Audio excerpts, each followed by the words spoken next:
Good evening and welcome to In Focus. Tonight, two developments are tightening pressure across the region.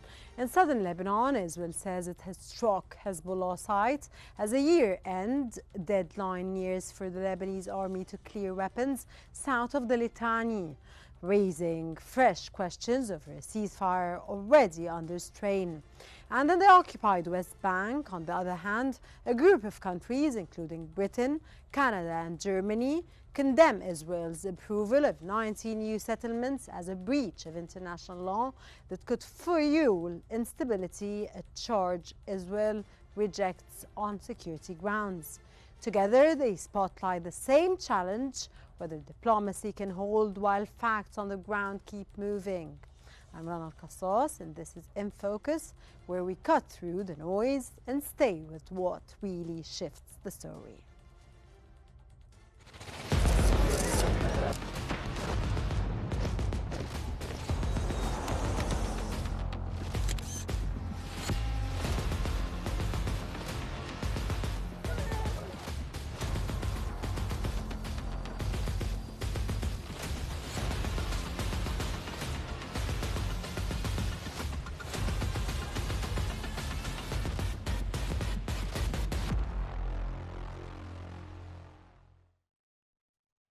Israel has intensified their strikes in southern Lebanon, saying it hit Hezbollah-launched sites and infrastructure. The raids come as a year-end deadline nears for the Lebanese army to clear Hezbollah weapons south of the Litani, raising fears the ceasefire could unravel. Strikes hit valleys in the Nabatea area, including Wadi Azza and other places. Residents say drones remained over parts of the south and the Baqa after the attacks took place. Israel says these signs reflect on ongoing Hezbollah presence that violates the understandings with Lebanon and warns the group is trying to rebuild along the border.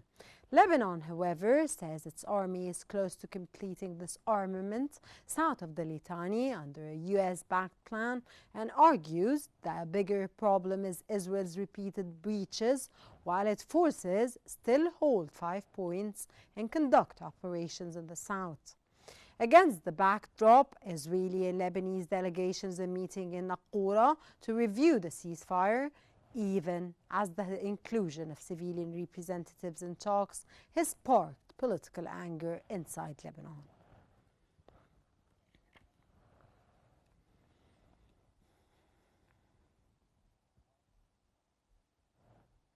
Here's the bigger picture and the most relevant added context behind what you wrote, plus what to watch next. The year and push is tied to a US-backed ceasefire framework that reaffirmed the logic of UN Security Resolution 1701, meaning no armed Hezbollah presence and no heavy weapons south of the Litani River, with the Lebanese armed forces expected to be the main security force in that zone. Lebanon's Prime Minister Nawaf Salam has publicly said the army is close to completing disarmament south of the Litani and that Beirut is preparing to expand the effort beyond the area. Israel says it is striking launch sites and Hezbollah infrastructure to prevent the group from re-establishing capabilities near the border, arguing that any remaining sites south of the Litani show an ongoing Hezbollah footprint that violates the understandings.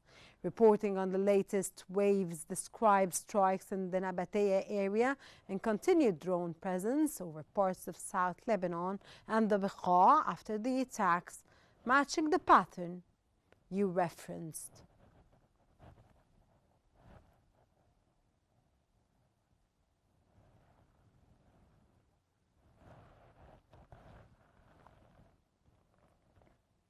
And to unpack this, we're joined from Cairo by Dr. Mohammed Osman, an international relations specialist. Doctor, welcome to Qnews, and of course, Merry Christmas and a Happy New Year.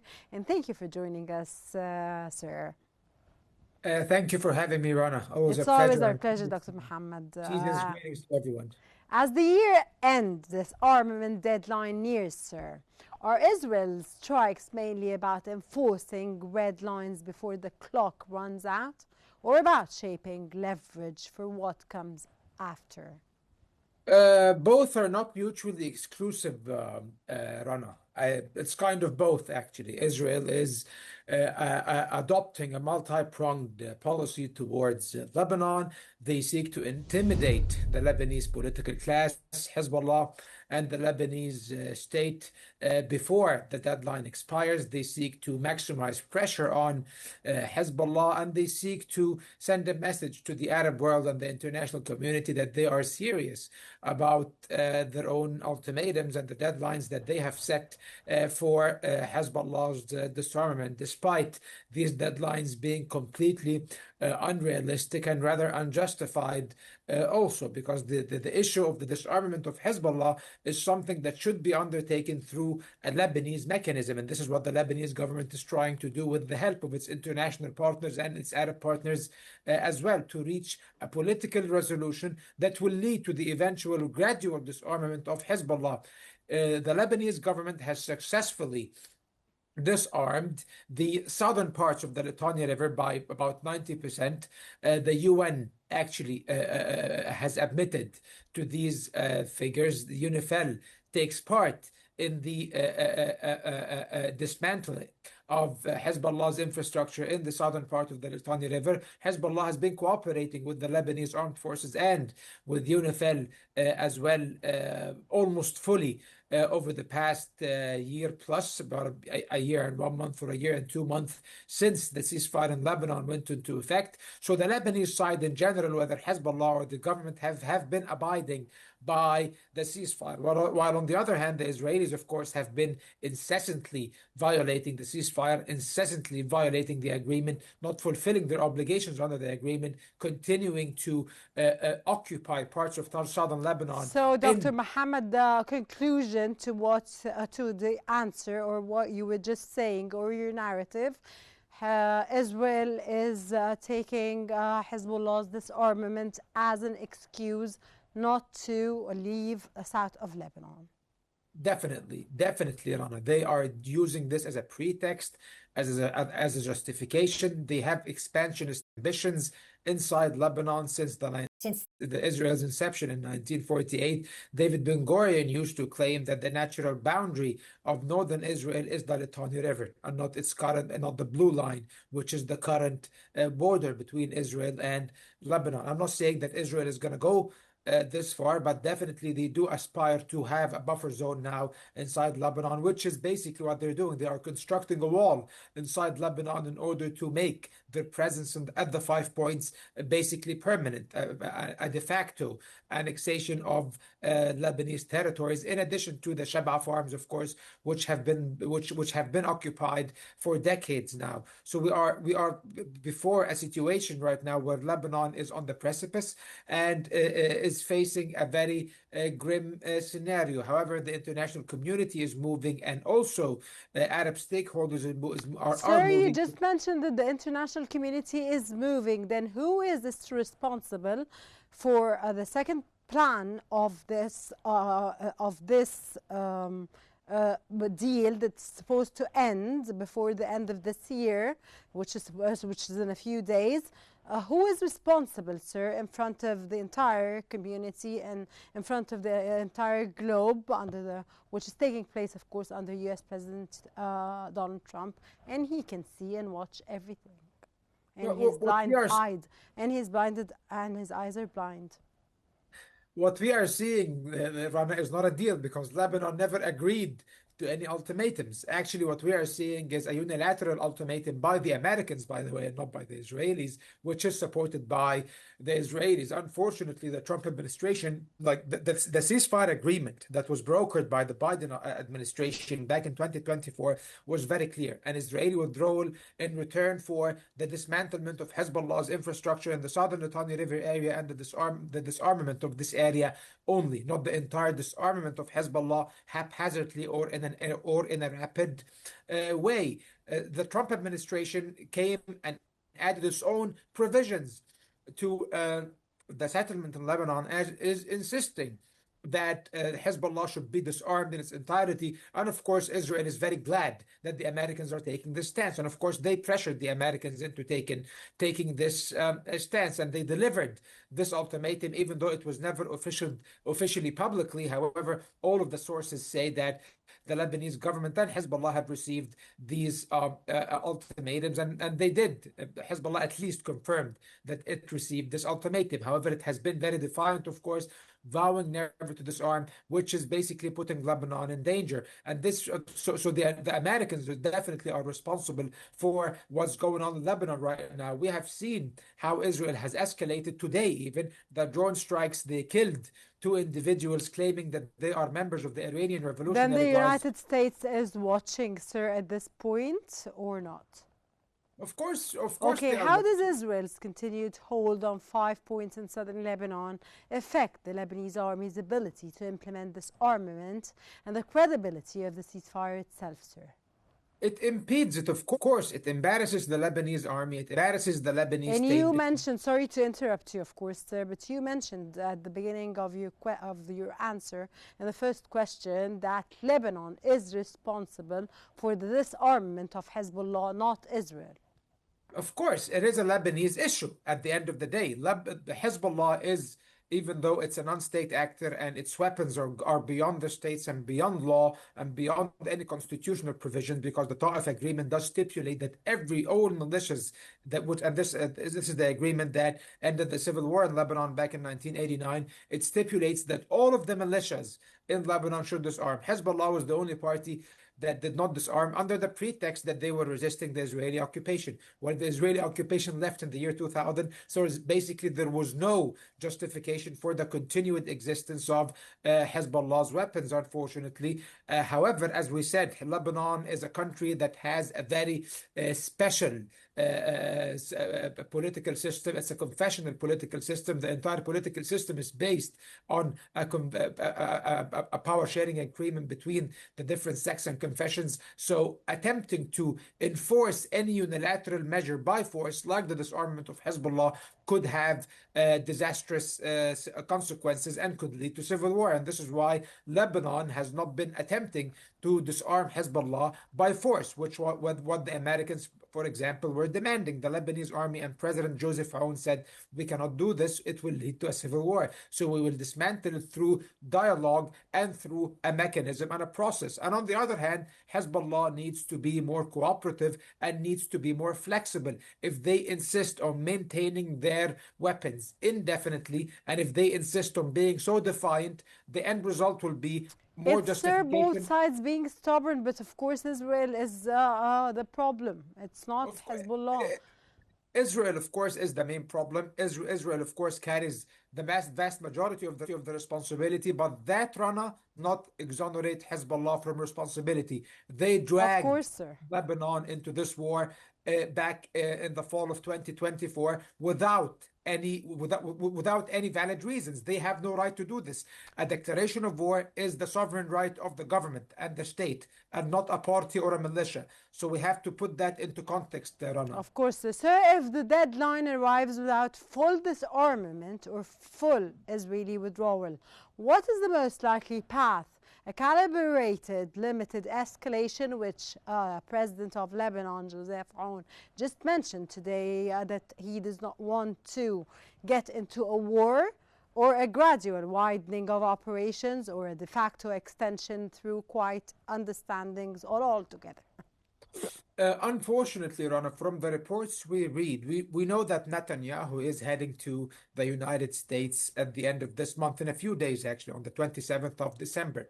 And he will meet with President Trump. Yes, sir. He's going to have a happy new year over there. Exactly. So he might have a happy new year, but maybe Lebanon and we in the Middle East might not have such a happy new year if he has his way at Mar-a-Lago with President Trump. Because on the top of the agenda, one of the items is escalation against Lebanon because of the expiry of the deadline. And what Netanyahu is proposing is a massive war against Lebanon and not only a calibrated escalation. He is proposing that again he will carry out massive airstrikes against Lebanon, destroying whatever is left of Hezbollah's infrastructure, assassinating more of Hezbollah's rather new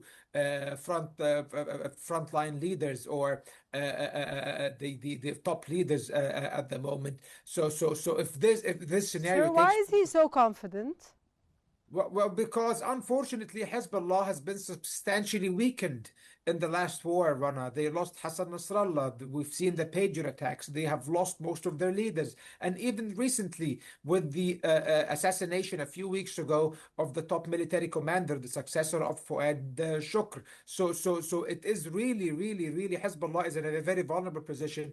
And the fall of the Assad regime in Syria also has complicated matters further because now the land bridge between Lebanon and Iran has been severed by a new government in Syria, which is basically very anti Hezbollah and very hostile towards Iran. And Iran itself was substantially weakened also in the 12-day war waged by Israel against Iran in the spring of 2025. So you see, Hezbollah's position right now is in a very acute state. They are in a True, very sir. vulnerable state. So that's why Israel wants to take it. However, just let me get this last point in. The United States reportedly is not on board with the idea of an all-out war against Lebanon. So Exactly, we sir. hope. This is the main core of the problem. The United States is eye blinded. It doesn't want to interfere at this point. If the United States interferes, many things could change at this point. But let's get on with the Nakura talks, expanded to include civilian representatives, sir. Triggered political backlash in Lebanon. Does that open a stabilizing diplomatic channel?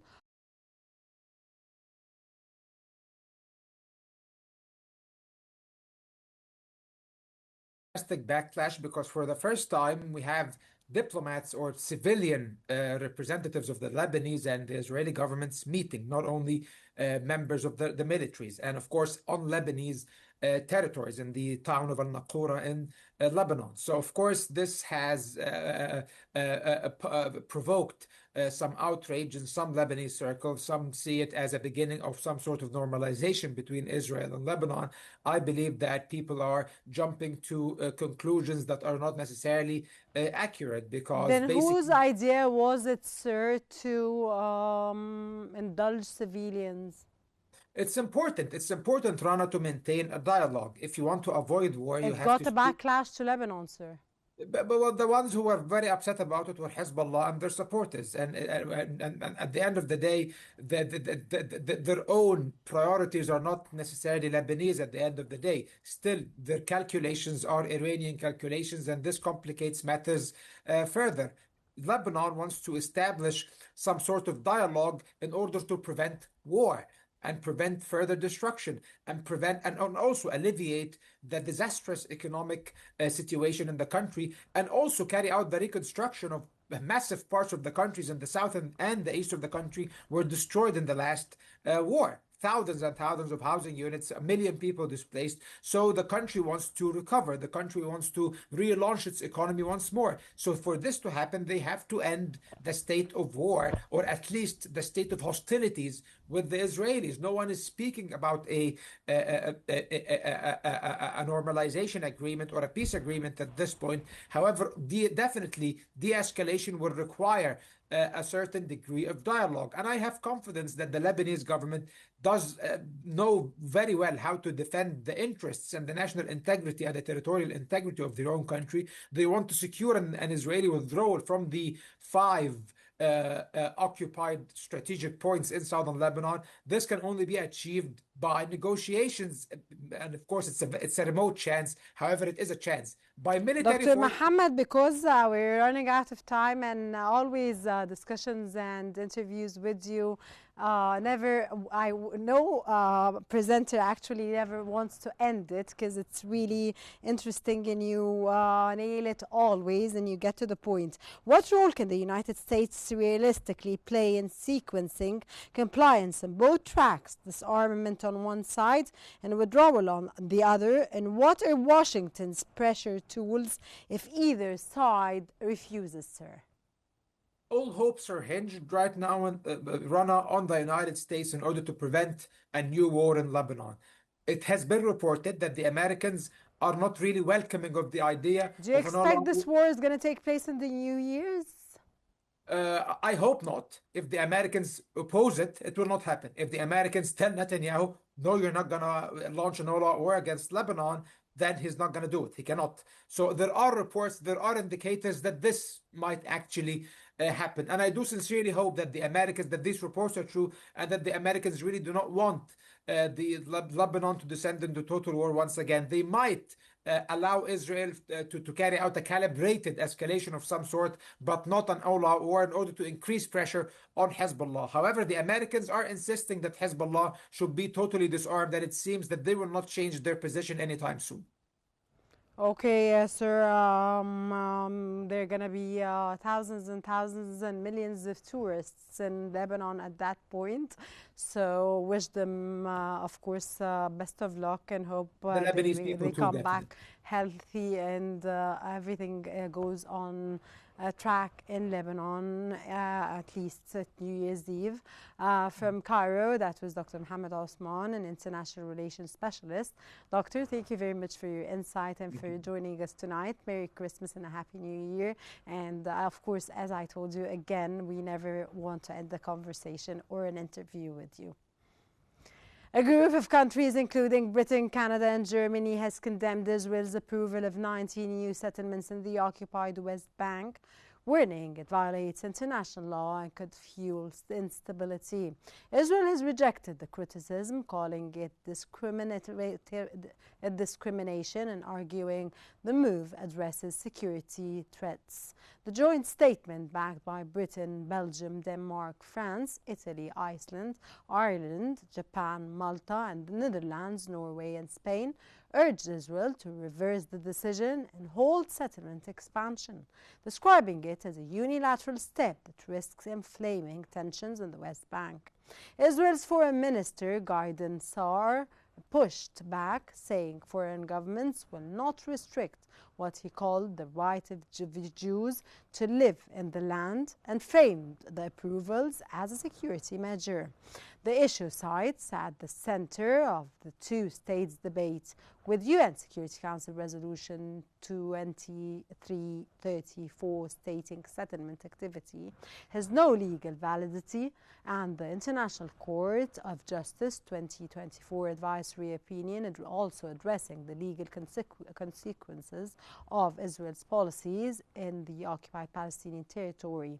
Critiques of the settlement policy say these developments are taking place amidst a broader surge of Israeli settlement activity that has seen approvals accelerate significantly under the current government.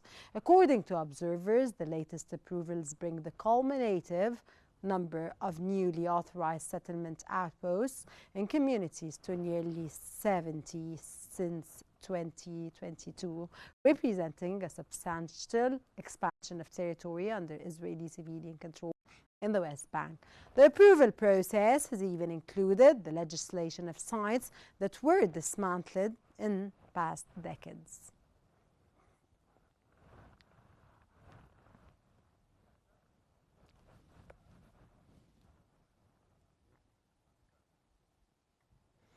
For more analysis on the situation, we're joined from Haifa by Mr. Amir Makhloul, a researcher at the Progress Center for Policies. Welcome to Qnews, sir, and it's a pleasure to have you with us, joining us, our distinguished guest, and Happy New Year, sir. Sir, the allies statement calls the 19 settlement approvals of a violation of international law. What political leverage do these countries actually have beyond diplomatic condemnation?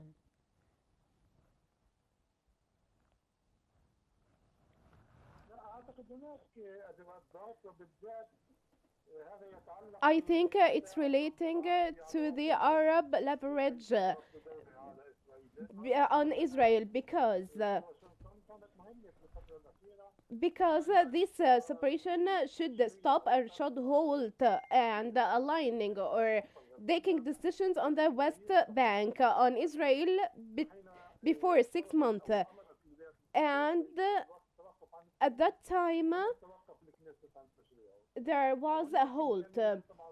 There are some or some tensions because of the Palestinian issue, and this is a very big case. And for the international defense and international protecting rights of the Palestinian people, this is a diplomatic issue. We should see what is happening right now is the core of political one, because it's not only a political state or political case, but all people paying attention on the Israeli policy. So, in my point of view, having or pressing on Israel is very important, but also not only for Israel, but on Washington. So, accordingly, there is a threatening and there is a danger from Israeli part, but so far this doesn't mean of ending Palestinian case, because the the settlement project is very threatening on Palestinian people. All of this can happen and may happen accordingly regarding the outlines of Netanyahu government regarding the joining of these settlements, and as they call the settlement view, and to have an independence settlement. This is present in what was established in before. This happened also before of this kind of settlement. As I said before, it needs a regional and international leverage on Israel to stop this kind, and the Security Council should announce some statements to protect the human rights of Palestinian people, and should have a leverage and protecting all kinds of establishing these kind of settlements on the ground, especially on the West Bank. Sir, Israel frames the decision as a security measure. How do you assess that argument, and what does it signal about Israel's priorities in the West Bank right now?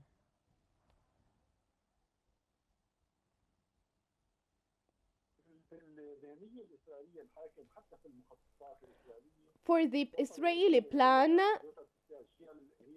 the West Bank is the core case of the issue, maybe more than of Gaza itself. And also for the geology or political part, the West Bank is the core under the umbrella of the Netanyahu government that should be settled and should have a clear decision.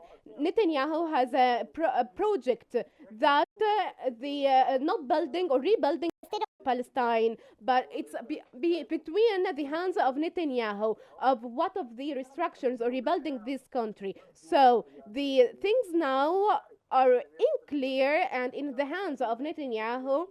But we should take it seriously, either if we exerted effort and coordinate and integrate efforts, and to be hand in hand with all the countries around the world to rebuild and reconstruct the Palestine. There are many initiatives for the reconstruction.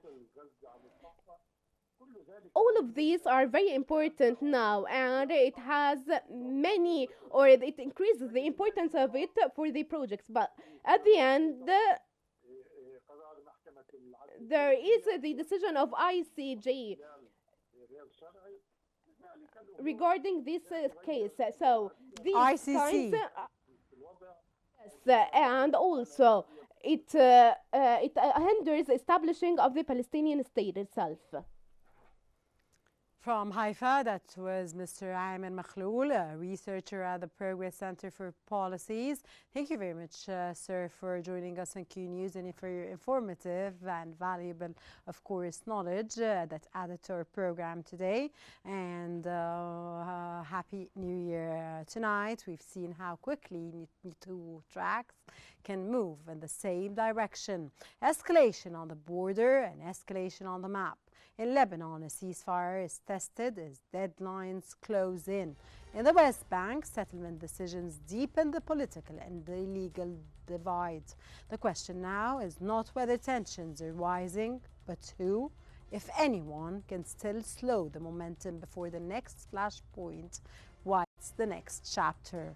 I'm Rana Qassar. Thank you very much for watching tonight's episode of In Focus, and stay tuned for more analysis and updates on Q News. Goodbye and Happy New Year.